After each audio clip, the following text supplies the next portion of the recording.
지금 보면 대선 후보 중에서 여러분들 눈에 확 들어오는 사람 누가 있어요? 저는 심상정이가 눈에 확 들어왔습니다. 노동자가 당당한 나라를 만들겠다. 그거보다 더 우리 노동자 시각에서 봤을 때 확 들어오는 후보가 누가 있어요? 최고죠. 그러면 심상정 후보가 지금 노동자가 당당한 나라를 만들겠다고 했을 때 눈에 확 들어왔는데 내용을 보니까 내가 다 시도하면서 한국 사회에서는 아직까지는 그동안에 오랫동안 뿌리 내렸던 관료주의의 관습이라든가 등등 이유 때문에 불가능하고 안 되는 것들이야. 그러니까 눈에 확 들어왔던 그 구호가 별것 아니다. 그 다음에 다른 후보들 이래 보면은 심상정 후보하고 문재인 후보하고 구체적 내용 들어가면 거의 흡사합니다. 그럼 문재인이나 심상정이나죠. 그런데 거기 다른 게 하나 있습니다. 노동회의소 제도를 신설하겠다. 문재인 후보는요. 그러니까 그런 것들을 추구하고 실천하기 위해서 노동회의소를 만들겠다는 거예요. 그게 문재인과 심상정의 차이입니다. 문재인은 노동회의소 시스템을 만들겠다. 노동회의소는 민간기구를 얘기하는 겁니다. 문재인 정권이, 문재인 정부가 관여하지 않는 노동자들을 대변할 수 있는 이런 기구를 만들겠다. 그래서 심상정과 똑같은 이런 구체적인 것들을 5년 내에 끝나는 게 아니라 지속적으로 계속 할 수 있는 그런 시스템을 갖추겠다는 큰 차이죠. 노동회의소 공약사항은 지금 발표가 됐는지 안 됐는지 모르겠네요. 언론에는 계속 나왔어요. 바로 제가 2004년도부터 주장했던 중앙단위 노사관계 구축의 구체적 모습입니다.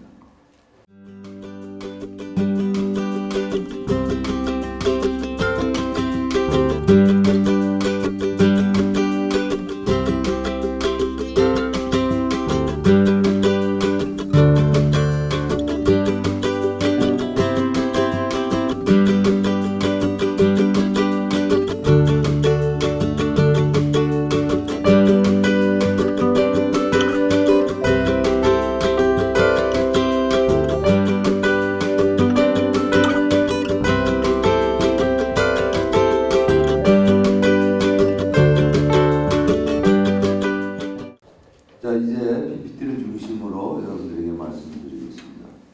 우리가 40년 전까지는 우리 대한민국 사회가 농경국가였습니다. 산업사회라고, 제대로 된 산업사회라고 얘기하는 게 한 40년 정도밖에 안 됩니다. 엄청나게 변화됐죠. 40년 전하고 지금하고 상전벽해가 됐죠. 그럼 외국에는 어떨까요? 외국에는 200년 전부터 200년 전까지는 거기도 마찬가지로 농경사회였습니다. 농경사회가 200년 전에 산업사회로 바뀝니다.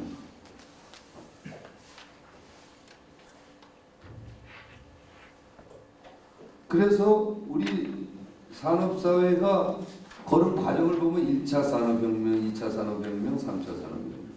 1차 산업혁명, 이게 이제 200년 동안 온 건데 4차 산업혁명이 2015년부터 작년부터, 재작년부터.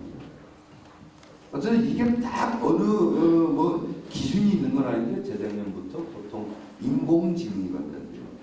여기에서 여기가 한 뭐 60, 70년 걸렸다는 건 여기서 여기는 뭐 한 4, 50년, 또 여기서 여기는 한 30년, 뭐 이렇게 200년 동안에 1차와 2차 간격, 2차와 3차 간격, 3차와 4차 간격은 점점 더 좁아집니다. 4차 산업혁명 시대에는 인공지능, 모든 이제까지 3차 산업혁명 시대 오늘날까지의 모든 기술이 융합되는 겁니다. 그럼 불과 1, 2년밖에 안 됐는데 이 속도는 얼마나 빠를까요? 5차 산업혁명 시대는 제가 봐서는 한 7, 8년 뒤에 곧바로 올 것 같아요.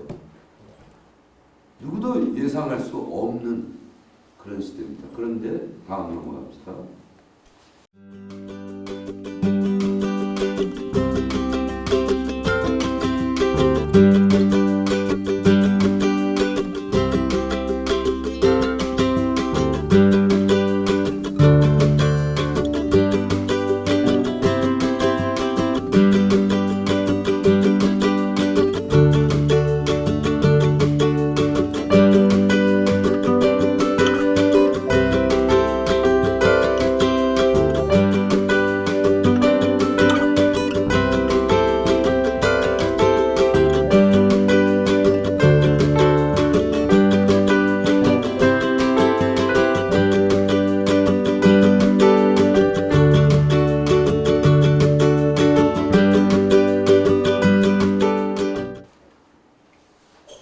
주요 선진국 방국도 선진국 대열에 들어갔다고 하니까 그러면 과거 농경사회에서 산업사회로 바뀌는 과정에서 대응의 주체가 누구였을까요?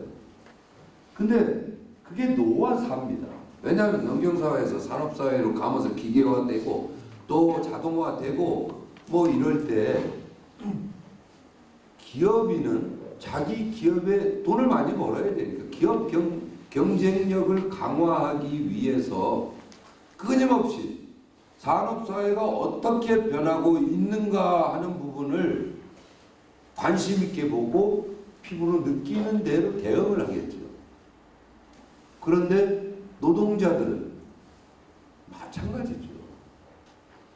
근데 어쨌든 내 가족을 먹여 살리는 생계를 꾸리기 위한 일자리, 이 구직의 문제와 또 기업은 우수하고 유능한 사람을 뽑아야지 얻어야 우리 기업의 경쟁력이 높아질 수 있는 거죠.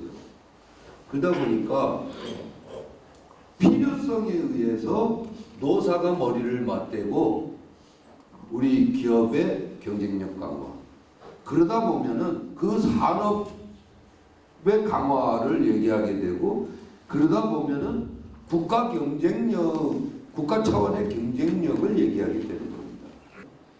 그래서 경제적 측면에서 어떻게 바뀌었을까요? 뭐 눈부시게 바뀌었죠. 부와 기술의 축적입니다. 200년 전하고 지금하고는 인간 삶 자체가 달라졌죠. 부와 기술이 축적되면은 당연히 분배 요구들이 나오죠. 근데 노가 그 국가 사회를 변화시킨 주체 하나인데 분배 요구에 대해서는 너무나 당연히, 그리고 분배가 제대로 안 된다 그러면 서로 협조적 관계가 안 되죠.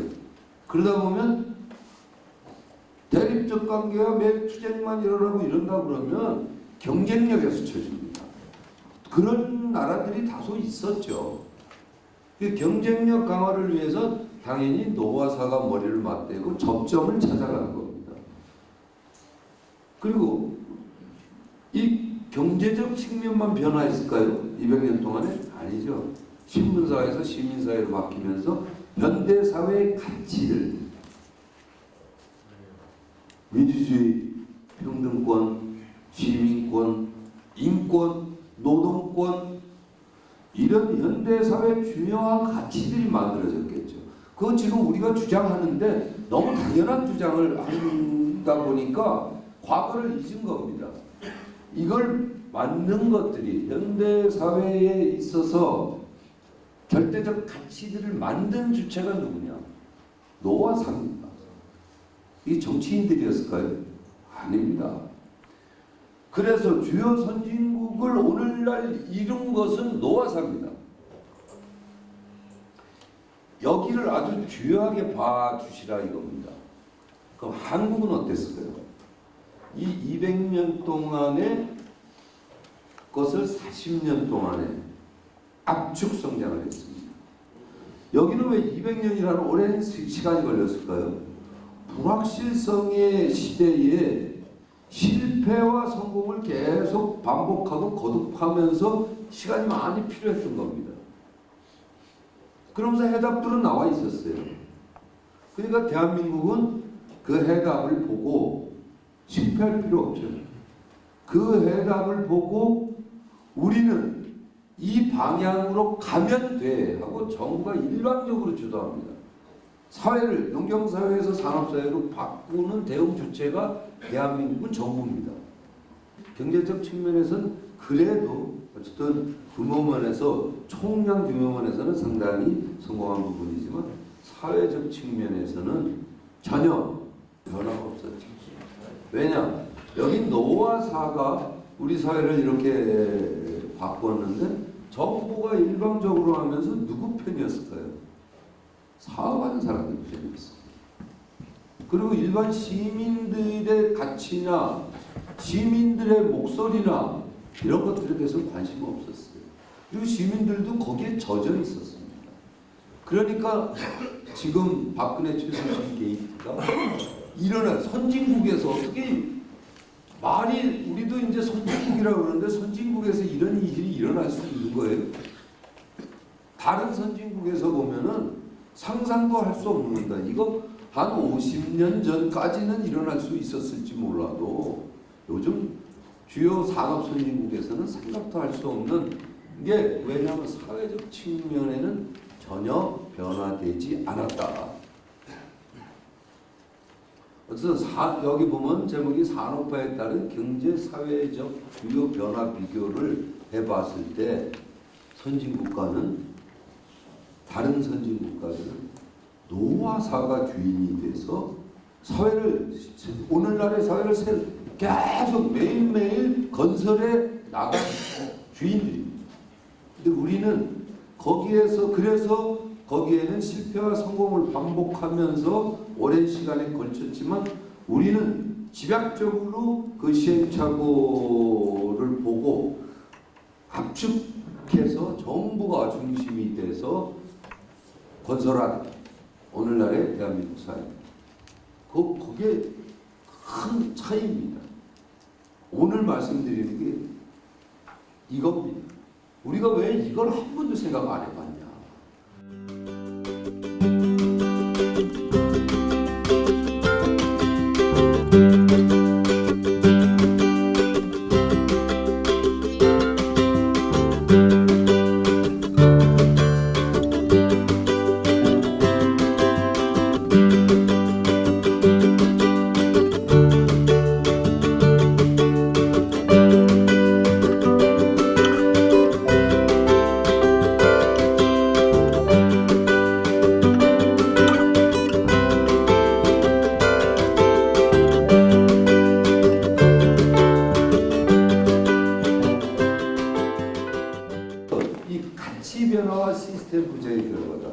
그러면 노사가 주체가 됐었으면은 앞에 화면에서 봤듯이 노사가 계속 대화하는 뭔가 시스템이 있었을 거 아닙니까? 그 시스템이 있었어요. 각 나라마다 다 있습니다. 네덜란드 모델, 독일 모델, 스웨덴 모델, 영국 모델, 하다못해 미국 모델 등등 다 있어요. 근데 우리가 주로 우리나라에서는 한때 스웨덴의 겐트 시스템에 의한 복지 모델 이것만이 해답이라고 우리 노동계에서 계속 주장했었고 저도 그래서 그 부분을 많이 공부한 적이 있어요. 그런데 그게 한국에 오면 성공할 수 있을까요?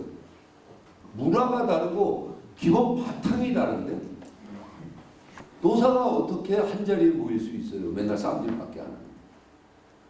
그러니까 우리나라는 그 어느 나라 모델이 됐든 가져와서 성공할 수가 없는 겁니다. 그러니까 우리는 오늘날 대한민국 현실에 맞는 시스템을 개발해야 되겠죠.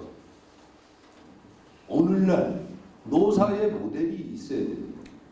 대한민국 사회가 코미디 국가입니다. 왜냐하면 노사관계가 없는 나라예요. 국제 기준에서 봤을 때 글로벌 스탠다드에서 노사관계가 없는 나라입니다. 제가 2003년도에 네덜란드, 우리가 과거에 독일 모델을, 스웨덴 모델을 상당히 선호하다가 노무현 정권 때 네덜란드 모델을 공부해서 좀 우리나라에 정착시킬 수는 없는가 해서 제가 국민노조위원장 시절에 이정우 청와대 그 정책실장하고 저하고 이종호 교수하고 최영기 박사하고 4명이 스웨덴과 독일과 네덜란드를 방문하러 공부하러 갔었습니다. 그때 네덜란드에서 만난 분이 누구냐면 빔콩이라는 사람인데 그분은 네덜란드 노총위원장을 10년 했고 네덜란드 재무장관도 3년 했고 네덜란드 수성 그 여왕제니까 수상이면 우리나라 대통령이에요. 네덜란드 대통령도 10년을 한 사람이에요. 그런데 어쨌든 빈콕 수상이 저한테 하는 얘기가 제가 대한민국의 노사관계는 매우 어렵습니다. 그러면서 노사관계를 말씀드리면서 여기 해법이 뭐가 있겠습니까? 노사정을 다 경험하신 어르신께서 한 수 지도 좀 해주십시오 했더니 딱 한마디 해주더라고요. 너네 나라에 노사관계가 있냐? 너네 나라에 노사관계가 없는 나라야 코리아는. 딱 한마디 하더라고요. 충격이었습니다. 그래서 빈콕 수상이 얘기하는데 그 이후에 내가 유심히 봤어요. 어디 WEF라는 데입니다. 세계경제포럼이라는 데서 국가 경쟁력 지표를 수백 가지 부분에서 쫙 발표를 해요. 매년. 근데 대한민국은 노사관계 부문에서는 전 부분이 다 최하위입니다. 142개국이 있으면 142 정도. 세계 최하위입니다. 그러니까 노사관계가 없는 게 글로벌 스탠다드 입장, 세계적 시각으로는 맞는 거죠. 근데 우리는 코미디 국가처럼 노사관계라는 단어를 안 쓰는 사람이 없어요. 우리 모두도 다 쓰고 정치인들도 다 쓰고 정부 관료들도 다 씁니다. 아니 노동부가 하루에도 수백 번씩 떠드는 게 노사관계입니다. 아니 대한민국에 노사관계가 없다고 선진국에서 계속 얘기하는데 노동부는 노사관계. 그럼 그 노사관계는 무슨 노사관계일까요? 안 봐도 뻔할 뻔짜죠. 이명박 정권에서 비즈니스 플랜들리 노동 정책으로 가겠다. 기업하기 좋은 나라의 노동 환경을 만들겠다. 이게 보수 정권이 계속 부르짖었던 거 아닙니까? 기억 안 나십니까? 노골적으로 우리는 노동부가 아니라 사용자부로 행세하겠다고 얘기를 했습니다. 그런데 우리는 거기에 대해서 민감하게 대응하지도 못했고 쫓아다니면서 우리 현실이 이렇게 어려우니 도와주십시오 하고 애걸하면서 살았던 겁니다. 또 하나는 사회적 대화라는 단어가 없습니다. 사회적 대화? 그거 안 들어본 사람 있나요? 그거 안 써본 정치인이 있습니까? 다 써봤습니다. 사회적 대화를 누가 대화하는 게 사회적 대화일까요? 외국에 아까 봤죠. 이 농경사회에서 현대사회로 산업사회로 바뀌는 주체들인 노와 사가 같이 대화하는 게 사회적 대화입니다. 그래서 스웨덴 모델이나 네덜란드 모델이나 뭐 오스트리아 모델이나 전부 보면은 노사 2자의 대화거나 프랑스처럼 노사정 3자의 대화, 이게 사회적 대화입니다. 사회적 대화에 노와 사가 빠지면은 사회적 대화는 아닙니다. 그런데 정치인들이 또 언론에 보면 매일 소통의 사회, 사회적 대화가 필요해 이렇게 하는데 이거 당연히 우리가 가서 사회적 대화의 주체가 돼야 되는데 우리 빼고 무슨 얘기를 헛소리를 하는 거지? 여기에 대해서 왜 깊이 있게 생각 안 해보셨어요? 코미디 국가다. 그래서 역대 대통령 중에 두 사람, 김대중 대통령은 사회적 대화가 필요해. 그래서 사회적 대화 기구를 만들겠다고 시도했던 첫 번째 대통령입니다. 그게 노사정, 지금 노사정 회의라고 그러나요? 위원회요. 노사정위원회. 지금 노사정위원회가 사회적 대화 기구의 부실을 하고 있습니까? 아니죠. 네. 정부의 노사 불러가지고 들러리 세우는 겁니다.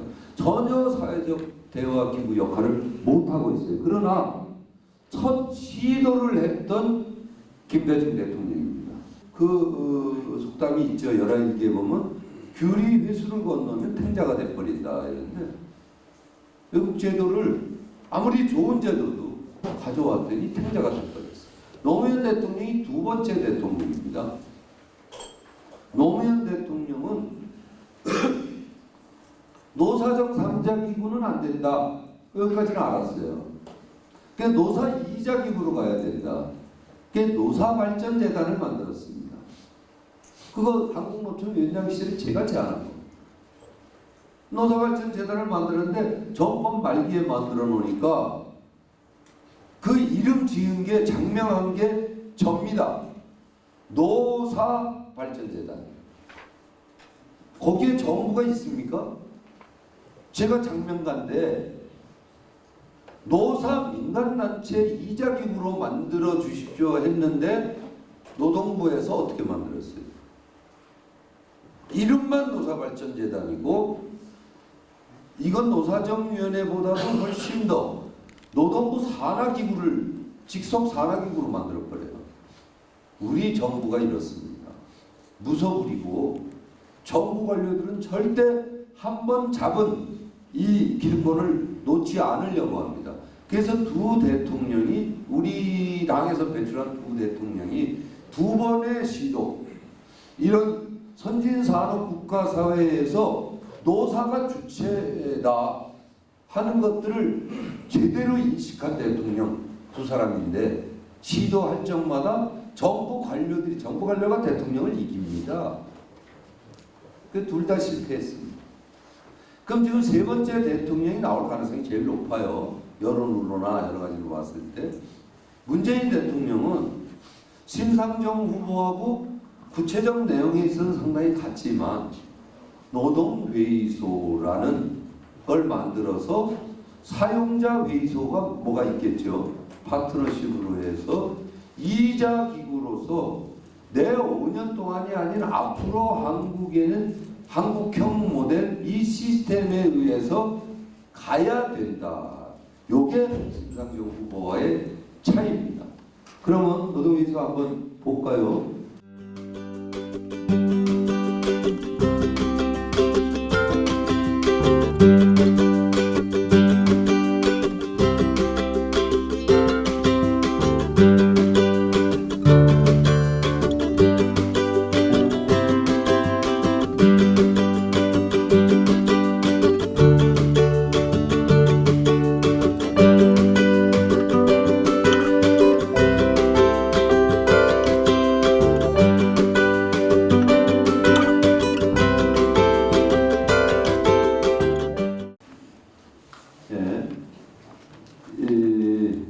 여기까지는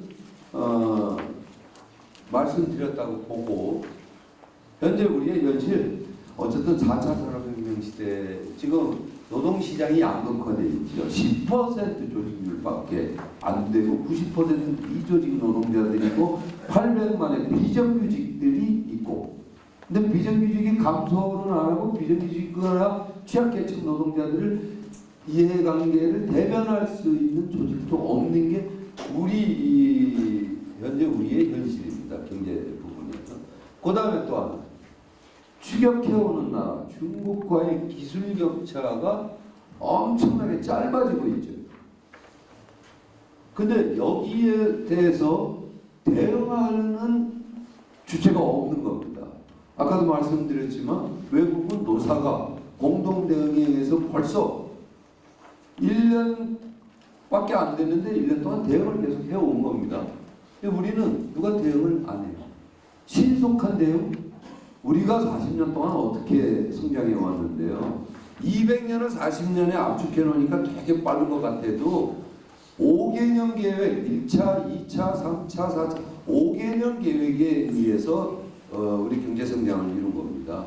근데 신속해요. 5년이면은 강산이 변합니다. 근데 우리 현실은 이렇게 부재 아무런 적이 없다. 그 다음에 사회적으로 취약계층 이해대변 부재, 사회적 대화 아까 그랬죠? 없습니다. 노사가 대화를 안 하는데 사회적 대화가 뭐가 있습니까? 사회적 대변 시스템 부재. 이게 우리의 현실 말씀드릴 겁니다. 다음.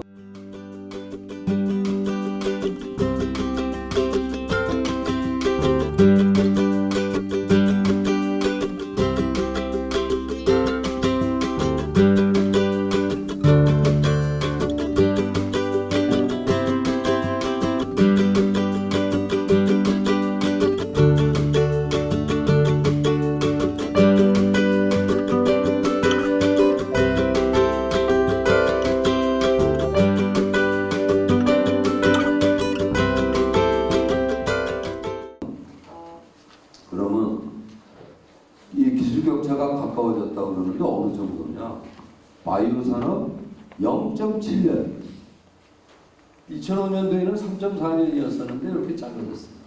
스마트카 품은 1.1년, 과거에는 5년 정도 기술 격차였었는데 지금은 1년 1개월. 로봇 산업 0.7년, 홈 정보 가전 부분에서는 과거에는 중국산 누가 썼습니까? 세계 시장에서 한국산이 판쳤죠. 기술 격차가 5.8년이었는데 지금 1년 차이로 중국산도 훌륭합니다. 이런 현실입니다. 경제적 측면에서. 사회적 측면은 아까 말씀드렸듯이 90% 노동자가 미조직 노동자들이고 10% 조직 노동자들 중에서도 300인 이상 사업장의 노조 수는 작은데 조합원 수는 90%에 90%입니다. 그러니까 대기업 중심의 노조들 외에는 거의 없다. 이게 사회적 현실입니다. 현재 분포도나라는 것 같습니다. 다음.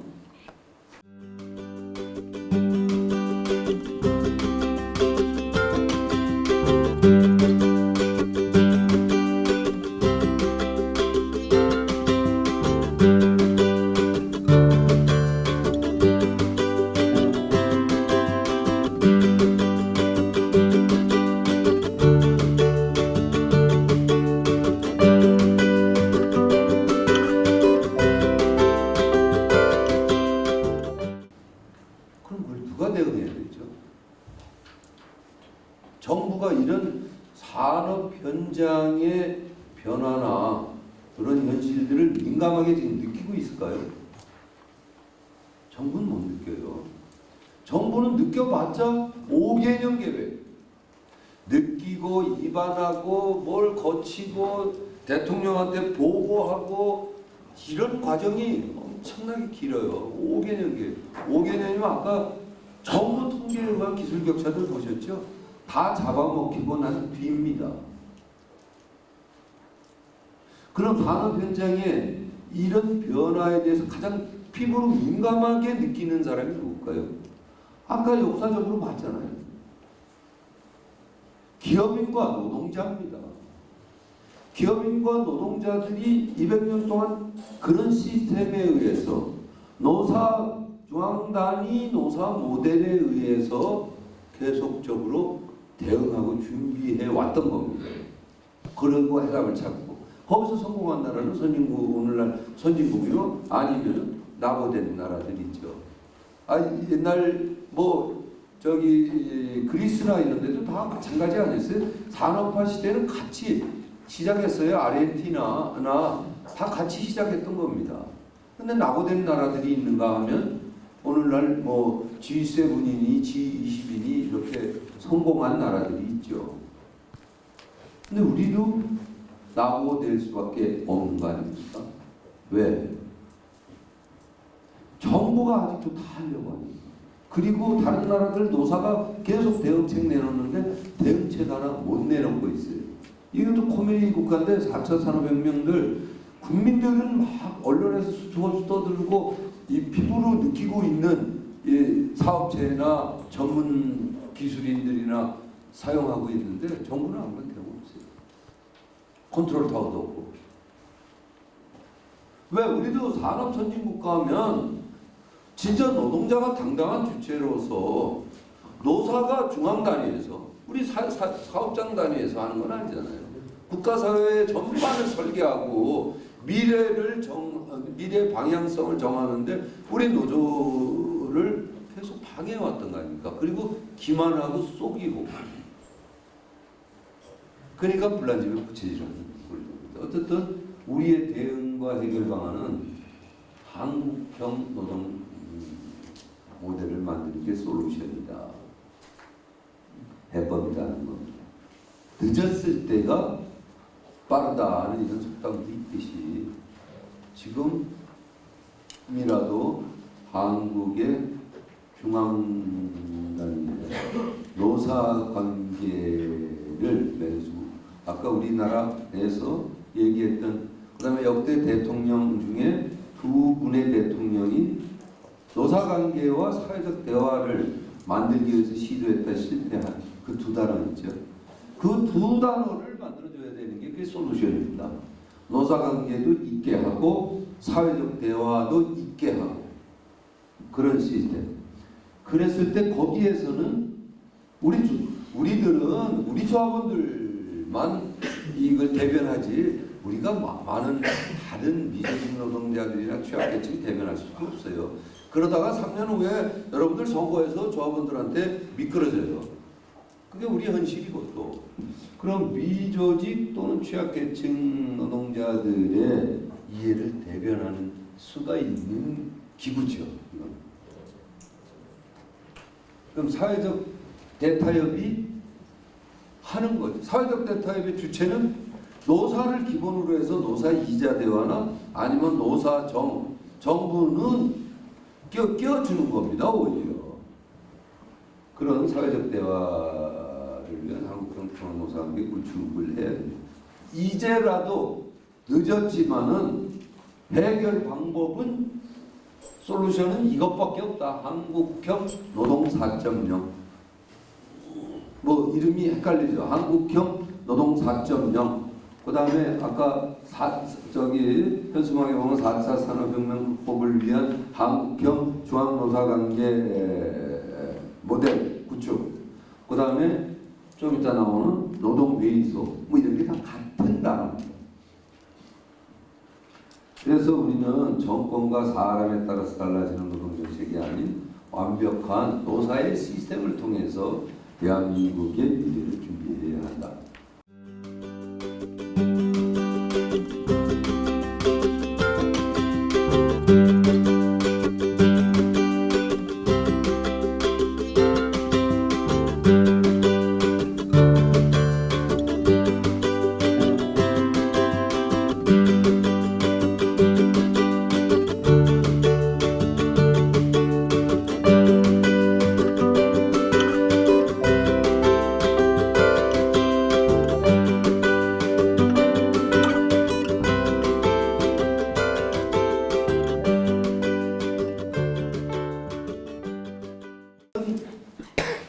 구체적 형태가 노동회의소 제도를 통해서 중앙노사관계를 구축하자. 그래서 제가 네이밍을 한국형 노동회의소. 그럼 노동회의소라는 나라를 도입한 나라가 어디 외국에는 있냐? 외국하고 우리하고 그대로 들어오면 안 된다고 그랬죠. 귤이 탕자가 돼버리니까 외국 거 볼 필요는 없어요. 그러나 참전할 수가 있죠. 근데 외국에 다행히 노동회의소 제도가 있는 나라가 있어요. 전국적으로 시행하는 나라는 오스트리아 하나고 독일 연방공화국이 몇 개 연방국이에요. 그 중에 독일 연방공화국 중에 2개 주가 또 노동회의소를 채택하고 있더라고요. 그래서 보니까 우리랑 조금 다를 수도 있어요. 정부 개입이 조금 가능할 수도 있고 뭐 등등. 이건 우리는 안 된다. 이건 죄악입니다. 정부 개입이 절대 안 되는 한국형 노동회의소로 가야 되고, 그 다음에 여기 회원은 한국형 노동회의소 되면 여러분들이 회의소 회원이 되는 겁니까? 당연히 됩니다. 그럼 미조직 노동자들도 되는 겁니까? 당연히 됩니다. 비정규직들도 되는 겁니까? 당연히 되는 겁니다. 특수고용 노동자들도 되는 겁니까? 당연히 되는 겁니다. 그럼 그 숫자가 어느 정도 규모가 됩니까? 고용보험을 내고 있는 모든 노동자들은 의무가입입니다. 그럼 그 규모가 1,800만 명 정도 돼요. 이건 노조하고 다른데 우리 조합원들도 여기 가입합니다. 노동자로서 가입하는 겁니다. 그럼 우리가 거기서 할 수 있는 거는 뭐죠? 거기는 우리 현장 노동운동가들이 가는 곳이 아니고 대한민국 청년들 중에 최고 엘리트라고 하는 사람들이, 전문가들이 거기 들어가는 겁니다. 그래서 한국 산업 선진국 형태에서 노동자 입장을 대변하는 정책들을 만들어내는 겁니다. 거기에는 노동정책만 아니, 산업정책도, 사회정책도, 복지정책도, 우리 국가 사회를 이끌어가는 곳입니다.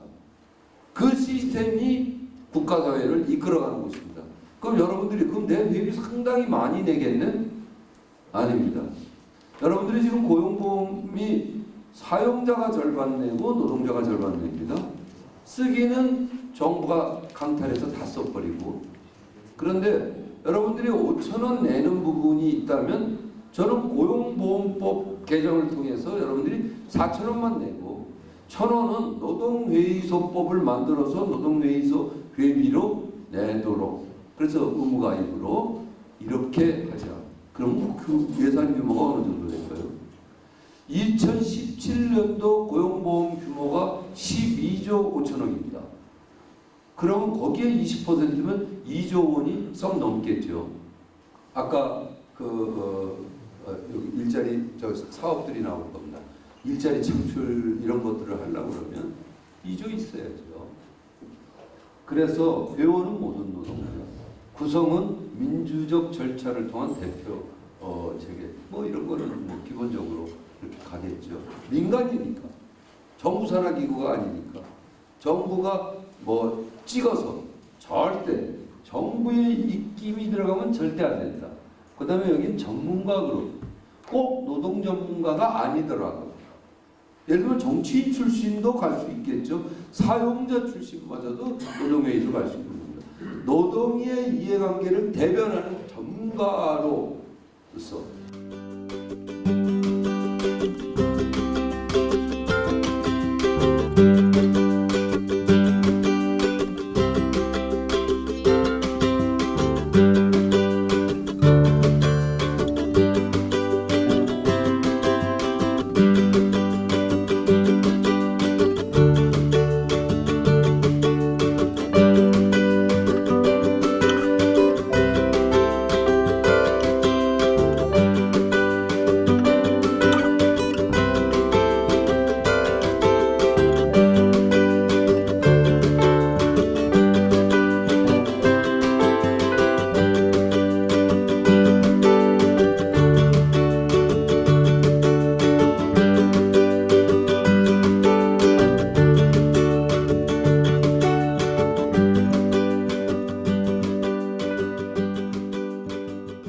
여기서 주요 기능들은 어떤 걸 할까요?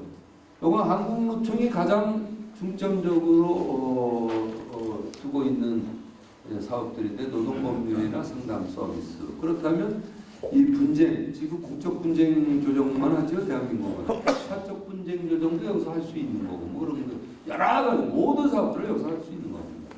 그다음에 산업 현대에 맞춤형 직업 훈련, 일자리 창출 및 사업. 요거는 제가 이 두 가지 부분은 제가 중점적으로 하는 건데, 지금 일자리 창출, 문재인 대통령 일자리위원회부터 만들어서 추경을 통해 투입해서 막 만들겠다고 했어요.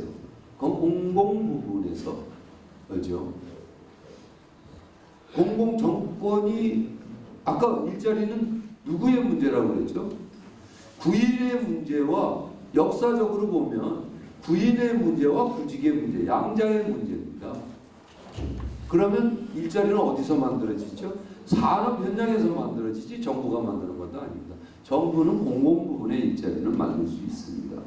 그런데 산업 현장의 일자리를 노사가 머리를 맞대고 상공인들에 대한 전 정보, 그 다음에 노동자들의 전 취업 정보, 이런 정보 빅데이터를 가지고 전문가 그룹들이 24시간 모여서 계속 얘기한다면 일자리들이 만들어지겠죠. 우리 대한민국 국민들 우수합니다. 그럼 구체적으로 어떻게 만들어지냐? 지금 우리가 산자부하고 노동부하고 하는 일이 달라요. 산업정책하고 노동정책이 이렇게 따로 놀아서는 일자리 안 만들어져요. 산업 현장에서 일자리 만들어야 되는데 지금 구조조정되는 대우조선이나 이 조선산업에서 나오는 그 노동자들 있잖아요. 현대중공업이나 이런데 노동자들이 방치해야 됩니까? 정부가? 이거 안 되죠. 그럼 이 사람들이 필요로 하는 곳이 없을까요? 있죠. 사형산업이 있으면 성장산업이 있습니다. 성장산업이 어디를 예로 들어볼까요? 관광 부분에서 우리나라 관광 부분에서 일하는 역군들 전문가 한 명이라도 있을까요? 없습니다. 그냥 외국 관광객들 데려다가 쇼핑센터 데려다주고 거기에서 그 구전 뜯어먹는 겁니다. 아주 후진적 관광산업이죠. 근데 대한민국 문화의 강점들이 있잖아요. 이 문화 또 콘텐츠의 엄청난 강국 아닙니까? 문화 콘텐츠 관광을 하나로 엮어서 외국의 관광 상품들을 계속적으로 개발해서 와서 그들의 머릿속에 느끼는 대한민국 국격도 높아지고 국가 이미지도 좋아지고 이런 것들이 경제 발전에 도움이 됩니다. 관광 산업은 엄청나게 커지고 관광 산업에서 벌어들이는 돈이 삼성 반도체에서 벌어들이는 돈보다 훨씬 더 많게 이렇게 만들면 되는 거 아니에요? 그걸 누가 할 수 있어요? 지금 정부가 안 하니까 그러지. 못합니다. 컨트롤 타워가 없는데. 근데 여기에 있는 전문가들, 노동계에서의 있는 전문가들은 24시간 먹고 자고 계속 이런 것만 하니까 됩니다. 그러면 사양산업에서 성장산업으로 재배치하는 과정에는 기간이 필요하겠죠. 숙련도가 필요해요. 훌륭한 관광 여건을 만들기 위해서 직업훈련이 필요합니다. 직업훈련이 2년이 될지 3년이 될지 대학 과정이 될 수도 있고 그래서 문화에 대한 교육도 시키고 다 시켜서 콘텐츠에 대한 다 시켜서 2, 3년 후 관광 전문가로서 활동하게 한다면 대한민국은 좋다. 그럼 2, 3년을 누가 보장할까요? 이런 것들을 노동회의소에서 만들어져서 파트너십인 사용자 회의소하고 같이 얘기를 된다면 정부에 자, 그 사람들에게 2, 3년간 생계비를 주라, 실업수당을 주라 이렇게 요구하겠죠. 정부는 줘야 되는 거예요. 이래서 일자리 창출, 산업 현장에서 일자리 창출, 그 다음에 직업훈련 이런 것들이 기본적으로 기본사업으로 여기서 하는 겁니다. 복지, 사회안전망 여기서 다 만들어집니다. 그 다음에 아까 말씀드렸던 사회적 대화 없는 단어인데 바로 여기서 매일같이 이루어지는 게 사회적 대화입니다. 그 다음에 노동법 주요 법률 박근혜 정부가 어떤 잘못된 노동법 개혁을 한다 그러면 여기에서 노사가 머리를 맞대고 전문가가 필요해요. 그건 아니다. 이미 공공부분의 성과연봉제는 물론이고 민간 부분까지 90년대 세계적으로 다 실패 이미 증명된 거다. 뭐 이런 얘기들을 건의할 수 있겠죠. 그러면 박근혜 정권에서 계속 빡세고 그렇게 갈 수 있었을까요? 못 갑니다. 여기가 대한민국을 실질적으로 지휘하는 싱크탱크 역할을 하는 겁니다. 다음.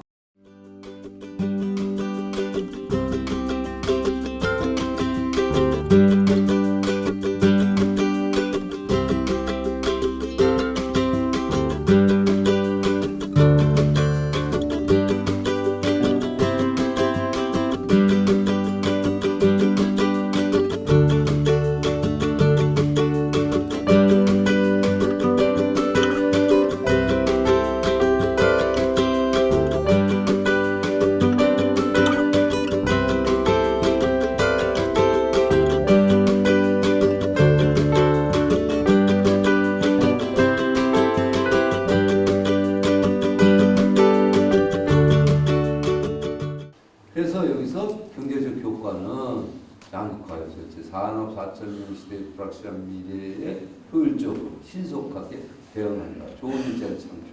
사회적 측면은 바로 사회적 대화를 통해서 소통과 통합의 가치 질서, 전 사회적 확산하고 사회적 대화를 통한 국민 성장과 경제 발전. 또 90% 미전식 예를 대변하는 기구로 만듭니다. 그래서 총노동과 총자본. 현대자동차 내의 노사관계가 아니고 금융노조 내의 노사관계가 아니고 철도노조 내의 LG 디스플레이 안에 노사관계가 아닌 총노동과 총자본 중앙단위의 노사관계. 그러니까 한국형 모델로 만들어질 수 있다.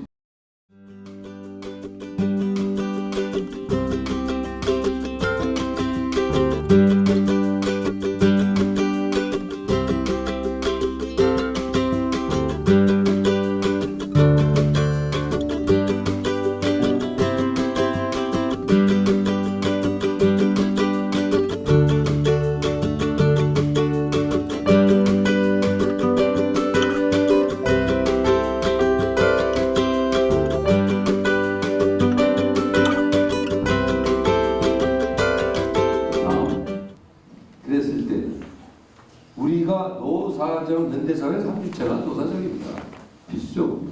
근데 우리는 정부가 거대한 힘을 가지고 있고 노화사는 들러리다. 그래서 정부 주도의 이런 상황이다. 제가 설명드린 거죠. 그런데 패러다임이 전환돼서 선진형으로 간다면 노사정 3주체 중에 노화사가 사회적 대화를 통해서 만들어내고 정부에 요구하고 권고하지요. 그래서 지원을 하는 작은 정부 시스템으로 가는 겁니다. 우리나라가 한때 작은 정부를 지향해야 된다 어떻다 이런 말이 나오다가 쑥 들어가고 나오다가 쑥 들어가고 그러는데 이런 과거 역사적 배경들에 대해서 뭔가 알고 있는 사람들이 여기저기 있는데 모이지를 못한 것 같아. 산재돼 있어 각 부문에. 그 사람들이 뭐 있냐면 바로 그 작은 정부 지향하는 이 시스템이다. 여기 작은 정부라고 얘기가 나와야 되겠죠. 정부 주도 배자의 패러다임. 다음.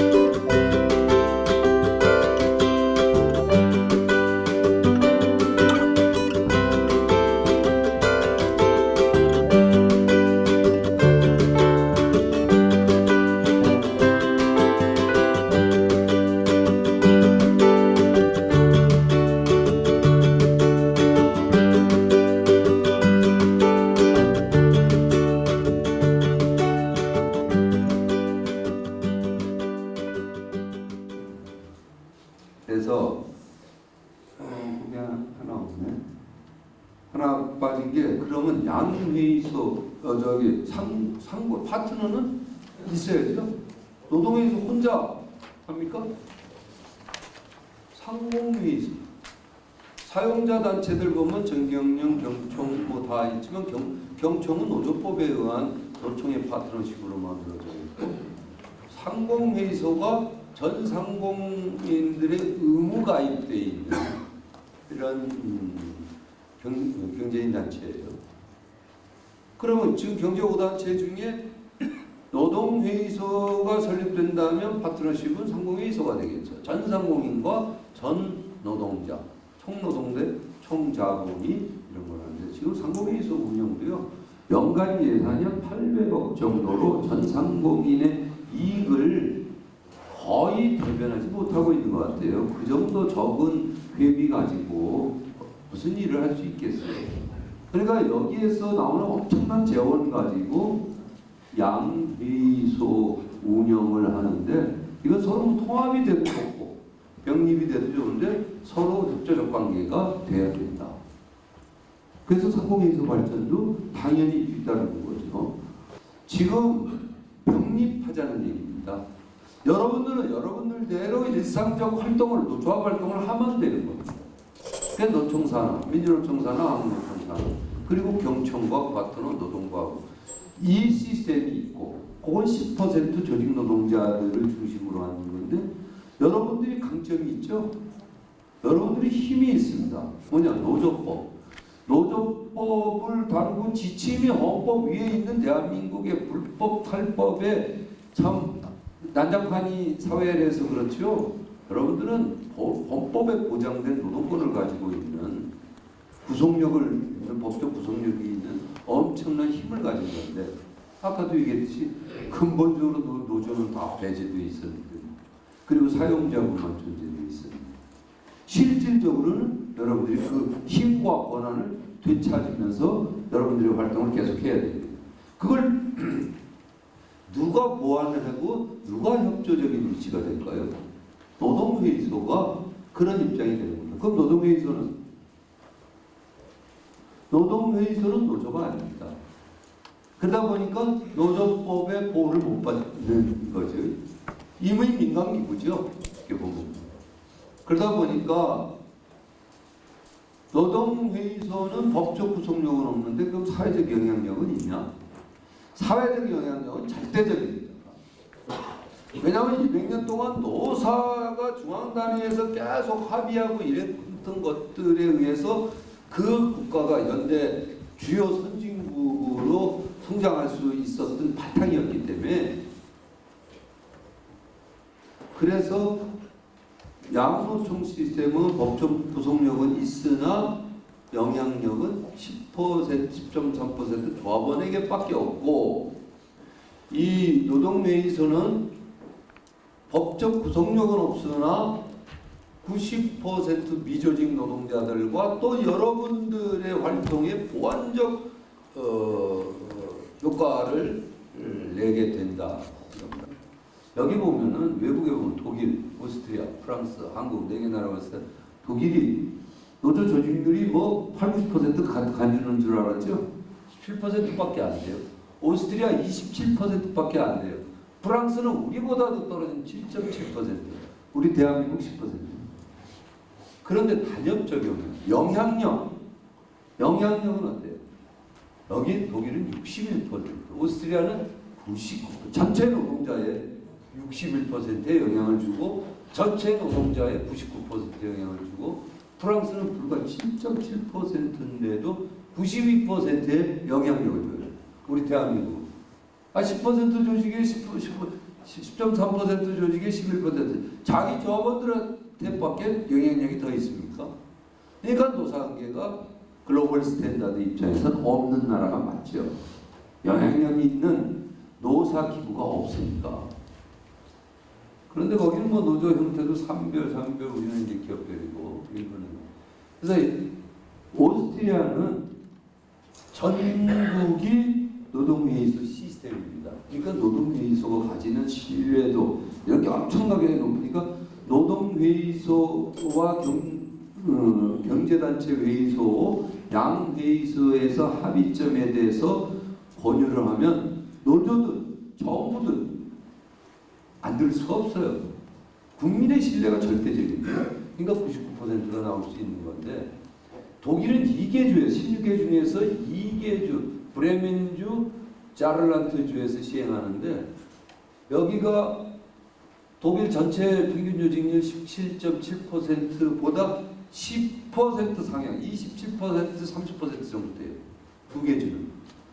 그러니까 노조, 지금 현재 노경총 시스템에 상당히 보완적 효과를 작용을 한다는 걸 여기서 증명이 되는 겁니다. 여기는 정부의 입김이 전혀 들어갈 수가 없는 순수 민간기구로 가야 됩니다. 노무현 대통령이 노동회의소를 만들었다고 해도 노무현 정부가 개입하면 안 됩니다. 그러는 순간에 다음 정권에서도 또 개입하고 결국 실패로 가요. 제가 들고자 하는 것은 대선 공간에서 노동자 시각으로 해야 되고, 이게 시스템이 만들어질 수 있느냐 없느냐에 따라서 우리 노동자의 미래는 여기서 마지막이다. 저는 그렇게 극단적 언어까지 씁니다. 맨날 그나버리 그 밥이고 정권 교체되고 나면 도라미 탑을 대고 이런 전철을 밟지 말자. 그런 걸 봤을 때 제가 최고위원을 이 당과 통합한 이유도 바로 이걸 만들기 위해서 들어갔는데 아직까지 메아리를 제대로 못 만들어내고 있는 이런 시기고요. 그랬을 때 이러한 시스템으로 가야 되는 건데 이게 어찌 보면 우리 노동자로서 마지막 기회입니다. 우리가 지역 감정이나 개인적 감정이나 이런 거로 접근해서 되겠느냐. 이건 아닌 것 같다. 노동자 시각에서 이번 대선을 잘 선택을 해주고 그 주변에 되고 이번엔 총투표 과정을 거쳐서 선택한 후보가 당선이 됐다. 그러면 한국노총 100만 조직의 축제장이 되지 않을까. 그랬을 때 한국노총의 그 조직력은 더 강화될 거고 한국노총의 위상은 더더욱 올라갈 거고 DJ 때 박인상 위원장이 각종 국가위원회에 많이 들어가셨거든요. 노무현 대통령 때 제가 각종 국가위원회에 많이 들어갔고 다 많이가 아니라 거의 다 들어갔습니다. 그만큼 한국노총을 다 대화해주면 대통령과 한국노총 위원장의 대화 기회가 많으면 많을수록 여러분들의 현장 문제들 얘기할 기회가 많아지는 거죠.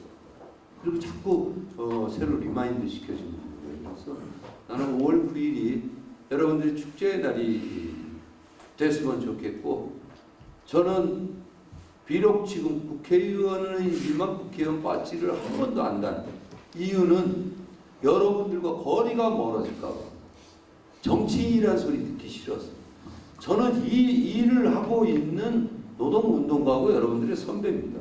그래서 배지 달기를 거부하고 안 달고 있는 겁니다.